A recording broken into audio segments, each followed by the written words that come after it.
Hey people, welcome back to my channel Becoming Proactive with Soumya Agarwal, and this is the part 6 of audit of PSU. So we are going to start with performance audit. तो अभी तक हम लोगों ने compliance audit तक कर लिया था एंड जब मैंने आप लोगों को ऑब्जेक्टिव और स्कोप बताया था अबाउट BSU ऑडिट का, तो मैंने आप लोग को क्या बताया था कि फाइनेंशियल और कंप्लायंस ऑडिट पे ही लिमिटेड नहीं होता, परफॉर्मेंस ऑडिट भी इंक्लूड करता है। अब सिंपल सी बात है ना, फाइनेंशियल ऑडिट में हम लोग फाइनेंशियल स्टेटमेंट्स पे ध्यान देते हैं, कंप्लायंस ऑडिट में हम लोग लॉज रेगुलेशंस वगैरह के बारे में ध्यान देते हैं। बट हम लोगों को साथ में तीन चीज़ें जो हैं उनका भी बहुत ज़्यादा ध्यान रखना होगा, क्योंकि वो सबसे ज़्यादा क्रूशियल है। सबसे ज़्यादा क्रूशियल क्या है? सपोज फाइनेंशियल स्टेटमेंट्स हो गए आपके, we can say your books, आप अपनी लाइफ से इसको कनेक्ट करो। लॉज और रेगुलेशंस वगैरह हो गए, टाइम पे खाना, टाइम पे सोना, वो सब ठीक है। लेकिन अगर आपका जो ऑब्जेक्टिव है वही नहीं फुलफ़िल हो रहा है, आपके ने सब नोट्स वगैरह आपके प्रॉपर हैं, आप टाइम पे खाते हो, टाइम पे सोते हो, you are a very disciplined student, लेकिन उसके बाद में भी जो आपकी इफ़ेक्टिवनेस और एफिशिएंसी है वो आती ही नहीं है, जो आपका डिज़ायर्ड रिज़ल्ट है वो आप अचीव ही नहीं कर पाते हो, तो फिर क्या इन बातों का कोई मतलब रह गया? Of course not. इसलिए ही ये तीनों चीज़ें साथ में चलती हैं, साथ में इन चीज़ों का ऑडिट होता है, ठीक है। तो परफॉर्मेंस ऑडिट यही कैटेगरी की बात करता है। आप लोग बड़ा बड़ा लिख लो, whenever the word comes about performance audit, तीन बातें जो हैं आपको बहुत अच्छे से ध्यान रखनी है। ई ई ई ई फॉर एलिफेंट नहीं, इकोनॉमी, ई फॉर इफेक्टिवनेस और ई फॉर एफिशिएंसी, ठीक है। ये तीन बातें हैं। चलो फटाफट से हम लोग कंटेंट पे आ जाते हैं। परफॉर्मेंस ऑडिट क्या है? परफॉर्मेंस ऑडिट एक ऑब्जेक्टिव और सिस्टमैटिक एग्जामिनेशन है एविडेंस का, for the purpose of providing an independent assessment of the performance of a government organisation, program, activity or function in order to provide information to improve public accountability and facilitate decision making by parties with the responsibility to oversee or initiate corrective action. I hope ये पढ़ के ही समझ आ गया होगा, फिर भी मैं बता देती हूँ, हो सकता है किसी को ना आया हो। देखो ये क्या है, परफॉर्मेंस ऑडिट में हम लोग क्या करते हैं, हम लोग एविडेंस का एग्जामिनेशन करते हैं। जिस एविडेंस का एग्जामिनेशन, किस बात की एविडेंस का एग्जामिनेशन करते हैं कि गवर्नमेंट एक्टिविटी, जो गवर्नमेंट ऑर्गेनाइजेशन है वो कौन सी एक्टिविटी कर रहा है, कौन से प्रोग्राम्स कर रहा है, क्या क्या फंक्शंस कर रहा है, एंड जिससे कि हमें ये पता लगता है कि जो उसके अंदर परफॉर्मेंस है वो ठीक हो रही है या नहीं हो रही है। और जैसे ही आपको ये पता लग जाता है, ऑडिट करके आपको ये पता लग जाएगा, तो उससे क्या होगा, पब्लिक अकाउंटेबिलिटी इंक्रीज़ हो जाएगी, इम्प्रूव हो जाएगी, साथ ही में पार्टीज़ जो हैं वो डिसीजन मेकिंग कर पाएंगी, और अगर कुछ भी गड़बड़ होगी उस परफॉर्मेंस में तो वहाँ वो करेक्टिव एक्शन इनिशिएट कर पाएंगे। तो ये तो बहुत ही नॉर्मल से पॉइंट्स हो गए, देखो ना, improve public accountability, decision by parties, initiative, corrective action, ये तो मतलब सुबह नहीं मतलब जो पुराने टॉपिक्स हैं उससे ही आप लोग पढ़ते हुए आ रहे हो, राइट। तो उसमें तो कुछ ऐसा नया है ही नहीं। अच्छा, ये कौन करता है? ये CNDG करता है through various subordinate offices of IAAD, ठीक है, Indian audit and audit department के साथ में। तो जब वो CNDG ऑडिट करता है, सबॉर्डिनेट ऑफिसर्स जो है उनको गाइड करता है CNDG bye manual and auditing standard के हिसाब से वो सारा फिर काम करते हैं, ठीक है। Now this audit promotes accountability by assisting TCWG in oversight responsibilities to improve performance through an examination of whether. अब इससे क्या होता है, इससे दो बातें होती हैं, इस परफॉर्मेंस ऑडिट से दो बातें होती हैं। अब वो दो बातें कौन सी होती हैं? वो दो बातें ये होती हैं कि जो डिसीजन लिया है ना लेजिस्लेचर ने या फिर एग्जीक्यूटिव ने, वो एफिशिएंटली और इफ़ेक्टिवली लिया गया है, और साथ ही में उसको अप्लाई किया गया है या नहीं किया गया है। तो यहाँ पे हम बात करेंगे बेसिकली ई कौन से ई आएंगे? यहाँ आएंगे इफ़ेक्टिवनेस और एफिशिएंसी। और यहाँ पे नेक्स्ट पॉइंट पे जो हमें ध्यान देना है वो ये है कि टैक्स पेयर्स या सिटीजन्स जो हैं उन्होंने वैल्यू फॉर मनी रिसीव करी है या नहीं करी है। तो बेसिकली यहाँ बात हो रही है किसकी? ई फॉर इकोनॉमी, ठीक है। तो मैंने आपको जैसे स्टार्टिंग में बताया कि जब भी परफॉर्मेंस ऑडिट आएगा आपको बेसिकली तीन इश्यूज़ को एड्रेस करना होगा। First is your economy, second is your effectiveness and third is your efficiency. ठीक है. So according to the guidelines issued by C&AG, performance audit usually address 3 issues, जो कि जस्ट अभी मैंने आपको बताया. अब इकोनॉमी का मतलब क्या हुआ? इकोनॉमी का मतलब हुआ कम कॉस्ट में ज़्यादा चीज़ें करना, जैसे कि आप कम कॉस्ट में अच्छी क्वालिटी का काम करना एंड क्वांटिटी भी इंक्रीज़ करना. ठीक है, तो वो हो गया आपका इकोनॉमी. तो अब PSU एक तरह से fundamentally it is influenced by government. Fundamentally उस पर गवर्नमेंट का इन्फ्लुएंस है. So it is very very important. जैसे कि PSU की एग्जांपल्स भी आप लोगों को मैंने स्टार्टिंग में बताए थे कि जो भी आपका मिनरल्स का डिपार्टमेंट है, इलेक्ट्रिसिटी का डिपार्टमेंट है, all this constitutes PSU units only. SBI भी आपका PSU ही है if I am not wrong. ठीक है, वो भी PSU ही है. तो ये सारी की सारी जब इतनी बड़ी बड़ी ऑर्गेनाइजेशन है, इतनी बड़ी बड़ी PSUs हैं, तो ऑफकोर्स जो मनी है वो बहुत ही ज़्यादा इकोनॉमिकली यूज़ होना चाहिए. इकोनॉमी वाला जो फैक्टर है वो होना ही होना चाहिए. It is a must. उससे क्या होगा, कम पैसे में ज़्यादा अच्छा काम होगा एंड ज़्यादा अच्छे से होगा एंड बहुत सारा होगा. So basically minimising the cost of resources used for an activity. Cost को मिनिमाइज करना, जो उस पर्टिकुलर एक्टिविटी में कॉस्ट लग रही है उसको रिड्यूस करना, हैविंग रिगार्ड टू, बट साथ में ये भी देखना कि क्वालिटी और क्वांटिटी कॉम्प्रोमाइज़ नहीं हो रही है और बेस्ट प्राइस पे मिल रहा है. That means value for money मिल रहा है आपको. ठीक है. जैसे कि आपका जो चिप्स का पैकेट होता है वो सपोज़ 10 रुपीज़ का है. यहाँ बल्कि यहाँ तक ही होता है चिप्स, ये पूरी हवा ही होती है. तो यहाँ पे हम नहीं कह सकते कि चिप्स का पैकेट इकोनॉमी फैक्टर उसमें अवेलेबल नहीं है. ठीक है. लेकिन उसके बदले अगर हम कोई और स्नैक देखें, लाइक जो आपके कुरकुरे हैं, कि उसमें क्योंकि क्वांटिटी जो है वो थोड़ी ज़्यादा होती है. ऑफ कोर्स ये सारी चीज़ें जंक फूड का ही एग्जांपल है, बट स्टिल मैं आपको क्वांटिटी का बता रही हूँ कि उन्हीं 10 रुपीज़ में आपको ज़्यादा क्वांटिटी मिलती है. क्वालिटी तो जंक फूड का यू कैन नॉट से कि क्वालिटी प्रोडक्ट है ऑफ कोर्स, लेकिन हाँ जो जो मटेरियल इसमें यूज़ होता है, मसाले एंड ऑल, वो ऑफ कोर्स कुरकुरों में भी होता होगा. सो यू कैन से कि उसमें इकोनॉमी फैक्टर ज़्यादा अप्रोप्रिएट है. ठीक है. तो इसका मतलब बेसिकली क्या हुआ, यहाँ सीधा सीधा पॉइंट पे आ जाओ, बहुत ईजी सा है ये, कि हम कॉस्ट ऑफ रिसोर्सेज को मिनिमाइज़ कर रहे हैं और क्वालिटी और क्वांटिटी को इंक्रीज़ कर रहे हैं. ठीक है.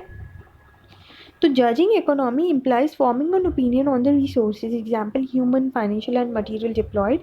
So this requires assessing whether the given resources have been used economically and acquired in due time in appropriate quantity and quality at the best price. For example एक organisation में ये वाला फैक्टर कैसे आ सकता है? ये वाला फैक्टर ऐसे आ सकता है. रियली सॉरी अगर कुछ म्यूज़िक का डिस्टर्बेंस आ रहा हो तो मेरे एक्चुअली नेबर में कुछ पार्टी वार्टी हो रही है, तो वहाँ चल रहा है.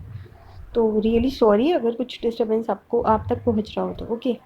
हाँ, हम लोग डिस्कस कर रहे थे इकोनॉमी के बारे में. तो एक ऑर्गेनाइजेशन में सपोज़ कुछ अपने ऑफिसर्स को बिठा रखा है. ठीक है. अब वो जिस चीज़ में एक्सपर्टीज़ है, सपोज़ एक ऑफिसर को आप 10 की सैलरी दे रहे हो. ठीक है. 10 की सैलरी दे रहे हो हर ऑफिसर को. ठीक है. एक ऑर्गेनाइजेशन है A और एक ऑर्गेनाइजेशन है ऑर्गेनाइजेशन B. ठीक है. अब A के अंदर भी 4 एम्प्लॉयज़ हैं और B ने भी 4 एम्प्लॉयज़ को हायर कर रखा है. ऑल्दो A ने किस टाइप से हायर कर रखा है कि वो जो ऑफिसर है वो जिस वो एम्प्लॉय जो है वो जिस पर्टिकुलर फील्ड में एक्सपर्ट है वो उसी फील्ड का काम कर रहा है. हाउएवर जो B है उसने क्या करा, उसने ऐसी रैंडम नॉर्मल से उसने क्राइटेरिया रख दिया था, ग्रेजुएट या पोस्ट ग्रेजुएट या वॉट एवर, एंड उसके हिसाब से उसने रख दिया. तो ऑफकोर्स A ने क्या करा, A ने उसी प्राइस में बेटर क्वालिटी प्रोड्यूस किया और यू कैन से उसने कम प्राइस में ज़्यादा अच्छा चीज़ प्रोड्यूस किया. ठीक है. ज़्यादा अच्छा उसका ऑफकोर्स आउटपुट आएगा उसके ऑर्गेनाइजेशन में. तो ये होता है आपका इकोनॉमी. हम लोगों ने इस पर बहुत डिस्कशन कर ली. आई डोंट थिंक कि इस पर ज़्यादा थी requirement, but okay, I hope ये आपको क्लियर हो गया होगा. ठीक है. अब एफिशिएंसी और इफेक्टिवनेस मैंने जैसे आपको बताया था, इसमें आप वो आंटी वाले एग्जाम्पल ध्यान रखना कि आंटी लोग क्या बोलती हैं कि इसमें दिमाग तो है, इसमें दिमाग तो है, लेकिन ये पढ़ता नहीं है.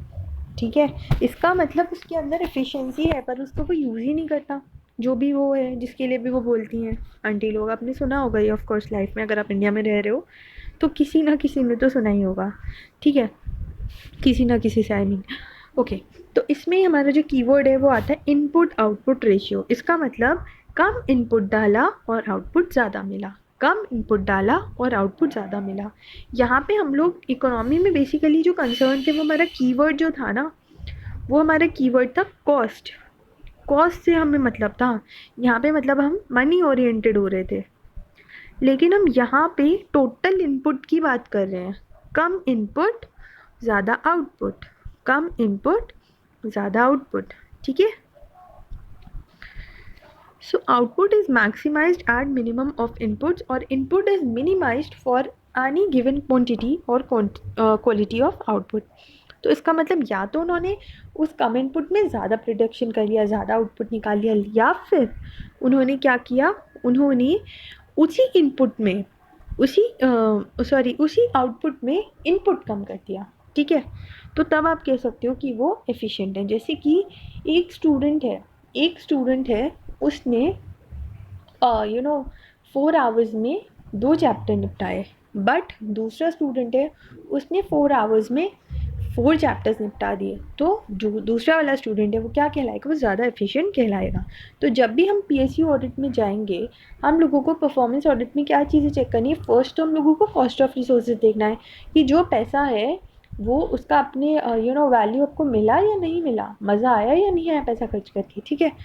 और दूसरी चीज़ क्या है, एफिशिएंसी। उसमें आप देखोगे कि कम आउटपुट मतलब इनपुट आउटपुट रेशियो कितना है, इनपुट आउटपुट रेशियो कितना है। वो जो इनपुट है, ऐसा तो नहीं कि उस आउटपुट के लिए आपको ज़्यादा इनपुट निकालना पड़ रहा है, ठीक है। तो अगर आप कम इनपुट में ही ज़्यादा आउटपुट कर पा रहे हो, दैट मीन्स आप ज़्यादा एफिशिएंट हो, ठीक है। तो ये बेसिकली किन किन बातों पे ध्यान देती है ना, दिस इज़ इम्पॉर्टेंट क्वेश्चन, ठीक है। इसको आप एक सेपरेट क्वेश्चन की तरह भी प्रिपेयर कर सकते हो, एफिशिएंसी और इफेक्टिवनेस को। तो जो इसके इम्पॉर्टेंट आस्पेक्ट्स हैं वो क्या हैं, इसके इम्पॉर्टेंट आस्पेक्ट्स हैं वो ये हैं, जब आप ये चेक करोगे ना कि पीएसयू जो है वो एफिशिएंट है या नहीं है, तो आप क्या चीज़ें चेक करोगे। साउंड प्रोक्योरमेंट पॉलिसीज़ प्रैक्टिसेस वहाँ चल रही हैं या नहीं चल रही हैं, क्योंकि अगर वो नहीं चल रही होंगी तो आप एफिशिएंट नहीं हो पाओगे, ठीक है। उसी के साथ में जैसे यहाँ पे तो बहुत सारे पॉइंट्स दे रखे हैं, आपको जो भी ईजी लगे ना वो 5 पॉइंट्स आप बाय हार्ट करके चले जाना, लर्न करके चले जाना, रट के चले जाना, ठीक है। आई एम लिटरली सेइंग रट के, ठीक है। तो चलो यहीं से कर लेते हैं। Sound procurement practices are followed, resources are protected and finance and maintained. एक मिनट रुक जाओ। इसके लिए ना आप एक मेमोरी टेक्निक बना सकते हो। वो मेमोरी टेक्निक चाहो तो आप नोट कर लो, ये पॉइंट्स को याद करने के लिए मैंने बनाई है। वो मैंने मेमोरी टेक्निक मैं आपको पहले नोट करवा देती हूँ। ह्यूमन रिसोर्स ने, नोट कर लो, ह्यूमन रिसोर्स ने शोर मचा दिया, ह्यूमन रिसोर्स ने पब्लिक में, ह्यूमन रिसोर्सेज ने पब्लिक में शोर मचा दिया कि देखो मैं कितना एफिशिएंट हूँ, क्योंकि मैंने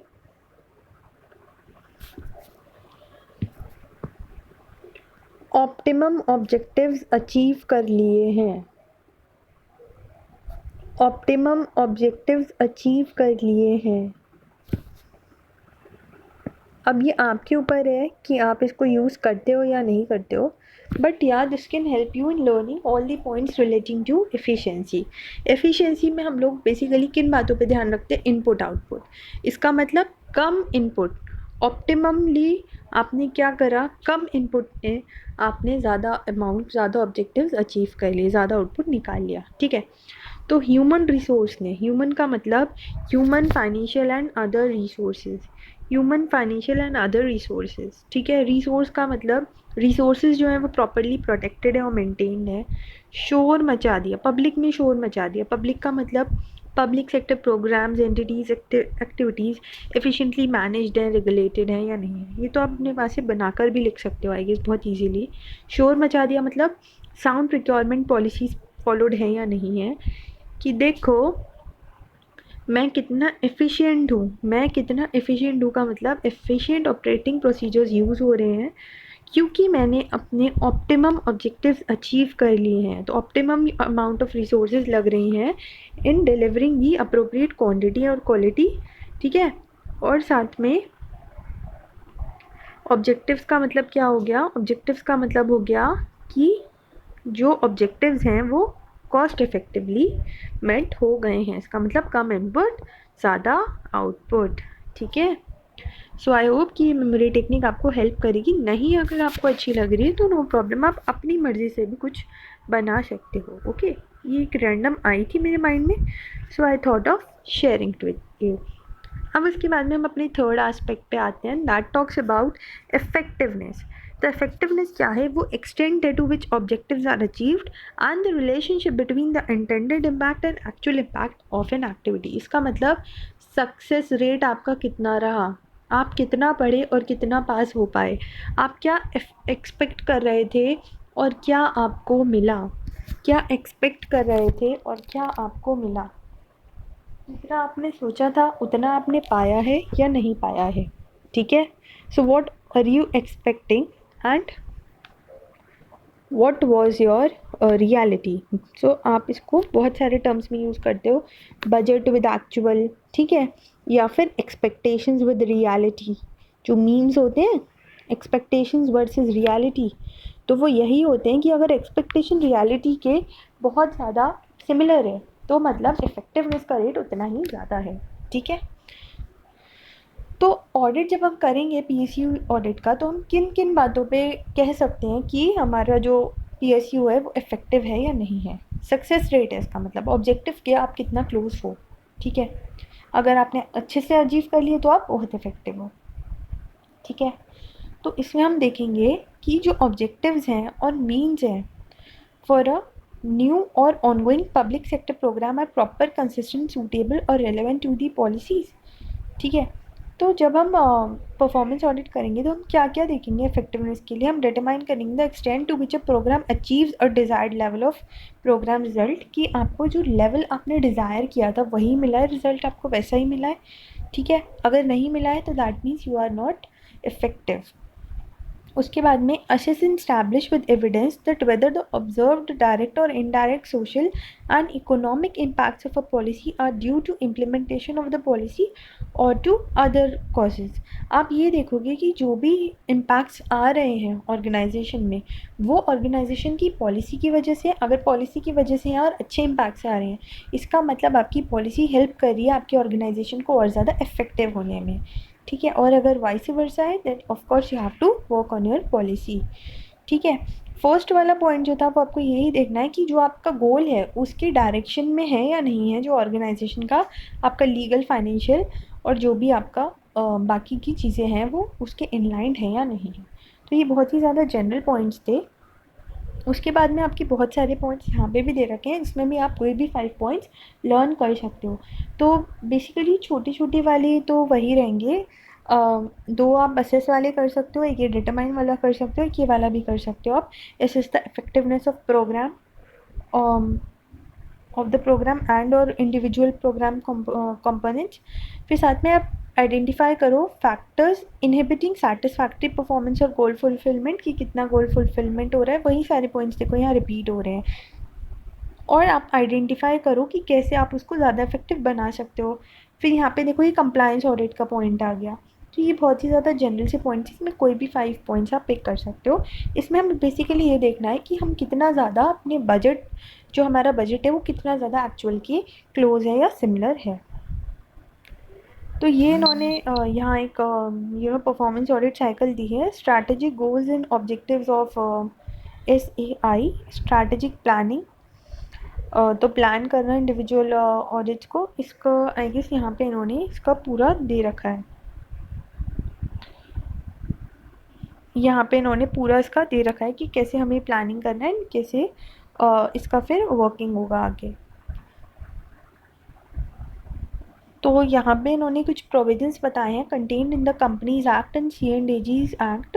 तो इसमें इन्होंने ये प्रोविज़न क्या बताया है, according to section number 19 of C&AG act, the duties and powers of C&AG in relation to audit of accounts in government companies shall be performed and exercised by him in accordance with the provisions of the Companies Act। जो section 6 और 7 है, section number 143 of the companies act, वो empower करता है। अब ये किसका था? ड्यूटीज़ ऑफ ऑडिटर का था। वो एम्पावर करता है CNDG को कि वो सप्लीमेंट्री और टेस्ट ऑडिट कंडक्ट कर सकता है। सप्लीमेंट्री और टेस्ट ऑडिट कौन कंडक्ट करता है? CNDG। ये जो है ये नेचर में होता है efficiency come performance appraisal. Of course हम ये देखते हैं कि हमारा कैसा परफॉर्मेंस है, हम कितने एफिशिएंट हैं, ठीक है। सेक्शन नंबर 143 सबसेक्शन 5 जो है कंपनीज एक्ट का, वो रिक्वायर करता है कि जो स्टैट्यूटरी ऑडिटर है वो एक सबमिट करेगा कॉपी अपनी ऑडिट रिपोर्ट की टू CNDG। और 143 146 सप्लीमेंट्री और टेस्ट ऑडिट के बारे में बात करेगा। इसमें देखो वही सब रिपीटेड है, इसमें कुछ ऐसा नया नहीं है। यहाँ पर एक बस इस कीवर्ड को, ये वैसे तो पहले भी यूज़ हो चुका है, एफिशिएंसी कम परफॉर्मेंस अप्रेजल आपका इसमें आता है सप्लीमेंट्री और टेस्ट ऑडिट में, ठीक है। फिर उसके बाद में in so far as the statutory corporations are concern, the respective statute provide for audit by CNDG, the scope includes conducting performance audit of these corporations और also though specifically not stated so. तो उन्होंने मतलब यही बोला है कि जो respective statute है वो CNDG ही देता है कि कैसे आपको इसका ऑडिट करना है, और इसमें जो है ये इंक्लूड करता है कि आपको परफॉर्मेंस ऑडिट कैसे करना है। तो उसमें इन्होंने ये बोला है कि ऐसे जिसका कोई वो नहीं है अलग से प्रोविज़न, जो CNDG बोलेगा आपको वैसे ही इसको करना है, ठीक है। अब हम जो ऑब्जेक्टिव्स हैं और जो प्रोसेस है ना परफॉर्मेंस ऑडिट का, वो हम अपनी नेक्स्ट क्लास में करेंगे, ठीक है, क्योंकि ये थोड़ा सा बड़ा टॉपिक है एंड थोड़ा सा इम्पॉर्टेंट भी है, थोड़ा ज़्यादा इम्पॉर्टेंट है ये। तो इसलिए मैं इसमें कोई जल्दीबाजी नहीं कर रही हूँ, मैं आपको बहुत ही आराम आराम से समझा रही हूँ। We will also discuss the illustrations वगैरह। तो हो सकता है कि कल की वीडियो भी फिर से परफॉर्मेंस ऑडिट पे ही जाए, बट मैं इसको अच्छे से आपको समझा दूँगी, ठीक है। फिर उसके बाद में हम लोग अपना कॉम्प्रिहेंसिव ऑडिट और प्रोप्राइटरी ऑडिट करके चैप्टर को फिनिश अप करेंगे। तो कॉम्प्रिहेंसिव ऑडिट भी इतना बड़ा नहीं है, बहुत ईजीली हो जाएगा एक क्लास में, एंड एक क्लास मुझको लगेगी फिर आपकी प्रोप्राइटरी ऑडिट में। प्रोप्राइटरी ऑडिट में मे बी 2 भी लगे, ठीक है। तो अब मान के चलो कि 3-4 क्लासेस अभी और हैं एंड उसके बाद जाके फिर ये चैप्टर फिनिश होगा। बट आई डोंट थिंक कि ये आधा पौन घंटा, मतलब आधा घंटा ही लगता है मेरे को ज़्यादा से ज़्यादा, तो इसमें आपका बहुत ज़्यादा टाइम मैं लेती हूँ आपका। तो अगर आपको इस चैप्टर में प्रॉब्लम है तो आप इसको अच्छे से मेरे साथ स्टडी मटेरियल से कर सकते हो, okay. So if you are getting benefited out of my videos then please do consider subscribing to my channel and do share my videos with your friends as well. Thanking you. Bye.